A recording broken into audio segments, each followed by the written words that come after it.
Solo flawlessing a dungeon is one of the best feelings in Destiny 2. Since we still have over a month until the release of Edge of Fate, there's no time like the present to get some of those solo flawless dungeon clears. Today, we're going to be covering a Titan build that really takes advantage of the current artifact perks to output a ton of damage, all while keeping you safe. So let's jump right on into it.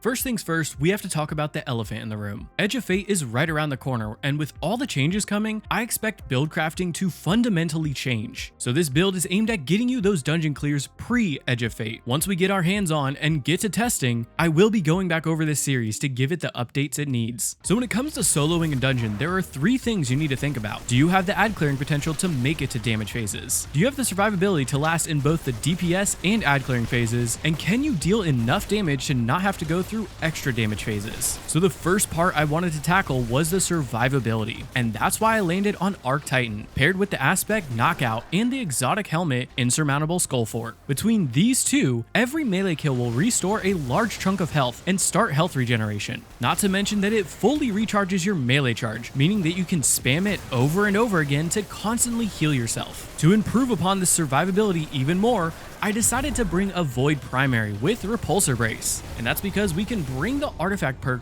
Volatile Marksman. That way, rapid precision hits or kills will give Void weapons volatile rounds. I love proccing this Void overshield before going in to do any mechanics. That way I can give myself a bit more survivability and processing time. Next, we need to talk about Boss DPS. The first really big part of this build is the aspect Storm's Keep. This now allows you to place down a barricade, and while behind it, you'll continuously work up stacks of Bolt Charge, and dealing weapon damage will discharge it. Bolt Charge is dealing a ton of damage this season with the artifact perk Flashover. Since we will be dealing so much Bolt Charge damage, it's also worth mentioning that another reason why I love this build so much is its survivability. We can take the artifact perk Defibrillating Blast. That way, whenever Bolt Charge goes off, we heal, meaning we can post up at a safe distance behind our barricade and unload on the boss. Any damage that our barricade doesn't block will be healed through from Bolt Charge going off. The other huge part of our damage comes from our super. Thunder Crash is already one of the best damage supers in the game. Tack on the fact that this season, we can use Limit Break to get another 30% damage from it, and it just chunks bosses. Now, I have to mention hot swapping. While it's not necessary, it helps by putting out more damage to skip extra damage phases. What I love to do is to set up 2 versions of the same build in my loadouts. That way, all I have to do is go in the menu and hit one button to swap over. It's also really safe to swap while behind your barricade, using it for cover. I keep my main ad clearing loadout with Insurmountable. Then I have a loadout with Cuirass of the Falling Star, which is an exotic chest piece that allows you to deal an extra 55% damage with your Thunder Crash. The great thing is that with Maligned Harvest, you can use your primary weapon to eventually weaken the boss, adding in another 15% damage. So with Weaken,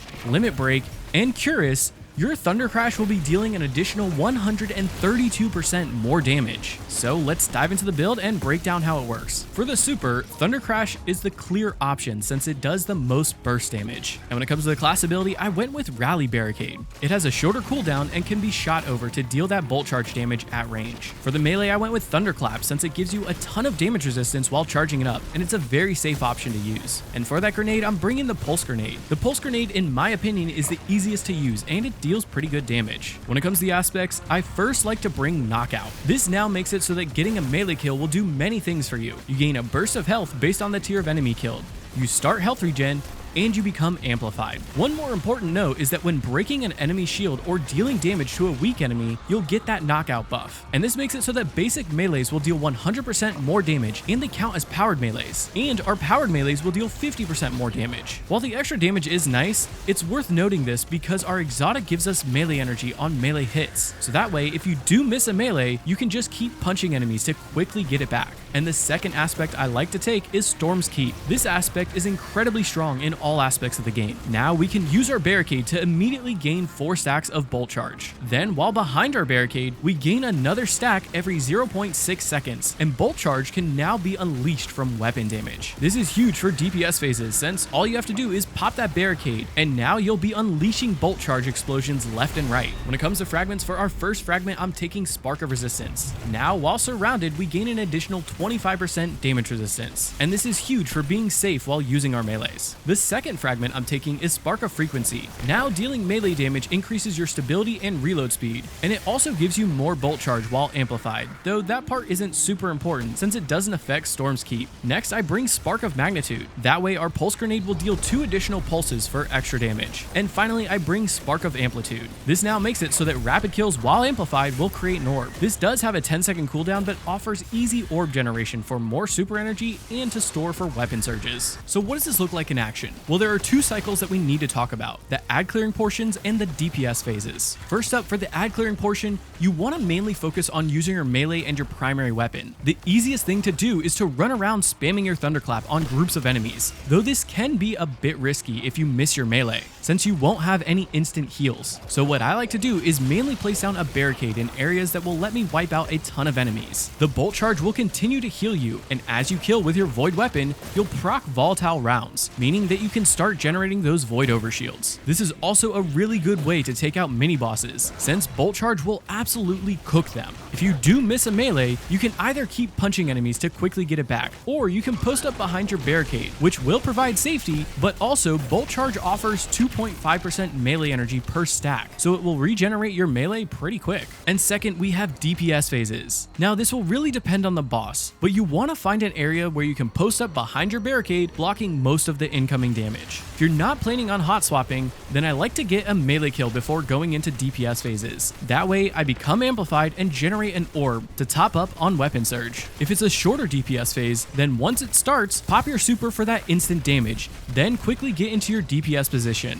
pop your barricade, and start going to town with your heavy weapon. If it's a longer DPS phase, then I like to post up with my barricade and use my void primary to hit the crit. This will proc volatile rounds, and in turn proc maligned harvest for the weakening effect. Meanwhile, bolt charge will keep you amplified, so once the boss is weakened, I then pop my super for the most damage possible, finishing off with my heavy weapons afterwards. But if you do plan on hot swapping, then the rotations still apply. However, I like to do my hot swap right before DPS starts, that way I don't lose any time during DPS. Then after DPS is done, I find a safe place, pop your barricade, and crouch down so you have the most safety while you swap back to your original loadout. And when it comes to improving the build, for stats I like to shoot for 100 in resilience and discipline. Then I aim for at least 50 intellect, that way I can get back my super quicker. Now normally this is where I go over the armor mods, but since I have 3 versions of this build, being a non-hot swap version, the main hot swap version, and a hot swap version with Cuirass, it'll be too complicated to go over individual mods, so instead I'm gonna rapid fire this section. For the non-hot swap version,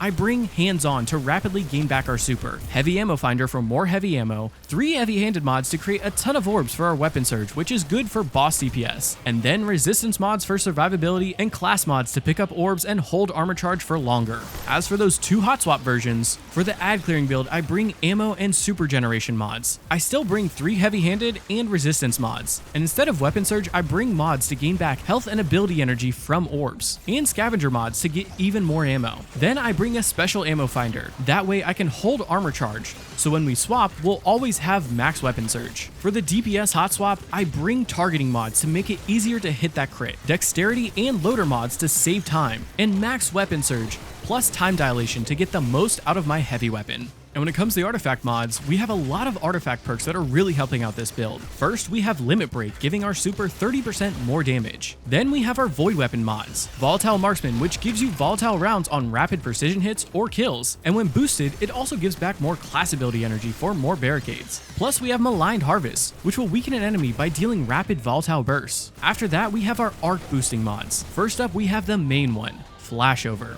This gives our bolt charge 150% more damage and really helps melt bosses. Plus, it makes you amplified by gaining max stacks of bolt charge. Then we have Defibrillating Blast, which will jolt enemies by hitting them with bolt charge. Plus, when bolt charge goes off, it'll heal you. You can also take Overclock and Load plus Dielectric, which can help with reload speed for your arc weapons and give more bolt charge, but neither of those are really necessary. And it is worth noting that in safe DPS phases, you can opt for Particle Reconstruction over Defibrillating Blast. That way you can get that 27% weaken with linear fusions like Queenbreaker, though this is a riskier option since you won't have Bolt Charge healing you, so use with caution. When it comes to weapons, it's hard to recommend one set of weapons since it'll mostly depend on the boss that you're facing. In all instances, I like a Void Primary with Repulsor Brace for that extra survivability. For crit bosses, I mainly like to bring Queenbreaker in that heavy slot, paired with either a fusion for mini boss melting or a sniper to take out long range enemies. And for non-crit bosses, Anarchy is really strong since it lets you deal more Bolt Charge damage. I mainly like to bring a fusion like Scatter Signal to help melt those mini bosses, but again, a sniper can be a really good backup option to take out those ranged enemies. This build makes solo flawless a breeze. Now is definitely the time to get those clears since the Edge of Fate will fundamentally change the game as we know it. I will be covering Warlock and Hunter versions in the coming weeks, so keep an eye out for those. But remember, mastering this build is only the beginning. Experiment with different combinations and tweak your loadout to suit your playstyle. If you found this video helpful or just enjoyed seeing a new perspective, feel free to like the video and comment down below on what you might change or how you'd improve the Titan version of the solo dungeon build. Keep an eye out for future videos as we continue to explore the ever-evolving world of Destiny 2. Until then, may the threads of fate be ever in your favor. This is Lucky Mech, signing off. See you on the next adventure, Guardians.